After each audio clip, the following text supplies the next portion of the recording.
माननीय मुख्यमंत्री जी, आज का बजट युवाओं को समर्पित बजट था।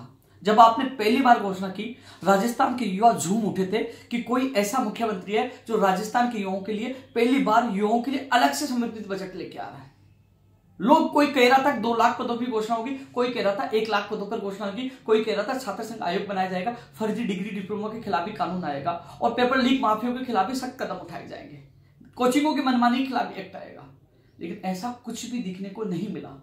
मैंने राजस्थान का हर युवा रो रहा है, बहुत परेशान है, दुखी है। इसलिए मैंने मैं खुद भी अवसाद में हूं, क्योंकि जब रैलियां निकाली उन युवाओं का विश्वास देखा, मैंने उनके माँ बाप का विश्वास देखा और मैंने निर्णय लिया, जब तक मुख्यमंत्री जी या तो बजट रिप्लाई में या आप बयान नहीं दे देते कि विभागों में रिक्त पदों पर हम भर्तियां निकालेंगे सरकारी, हम पेपर लीक माफियों के खिलाफ सख्त कदम उठाएंगे, हम युवाओं के भविष्य के लिए अच्छा करेंगे, तब तक मैं अन्न ग्रहण नहीं करूंगा, क्योंकि चाहे मैं मर जाऊं, क्योंकि मैं मेरे युवाओं को अवसाद में नहीं देख सकता। मैं मानता हूं आपने भर्तियां पूरे देश में सबसे ज्यादा निकाली है, लेकिन यहां पेपर लीक की वजह से कई घरों की जो उसके घरों में रोशनी आने वाली वो नहीं आ पाई, क्योंकि काफी पेपर लीक हुए हैं। पेपर लीक माफियों ने सपनों को पहले बेच दिया था। मैं जाता तो कह रहे हैं हम 4-4 साल से तैयारी कर रहे हैं, वो अवसाद में दुखी हैं।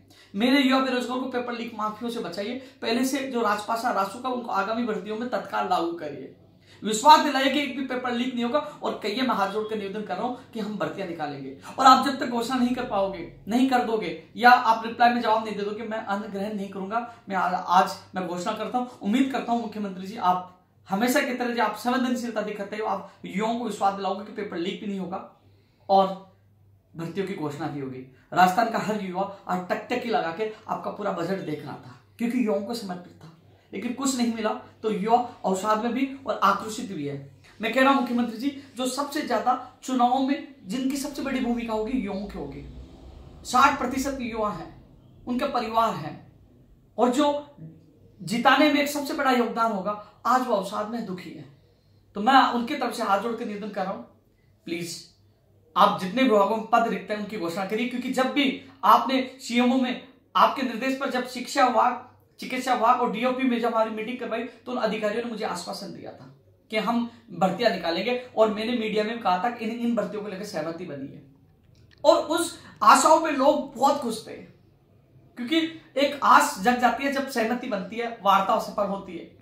लेकिन जब वो उन पे कुछ नहीं निकला, वो सहमति बनी, उस पर कोई निर्णय नहीं, घोषणा नहीं, तो मैं खुद अवसाद में चला गया, मेरा प्रदेश के युवा अवसाद में चला गया। बचा लीजिए युवाओं को भविष्य को। आप पेपर लीक को लेकर भी ठोस कदम उठाए और भर्तियों की घोषणा कर दीजिए। धन्यवाद।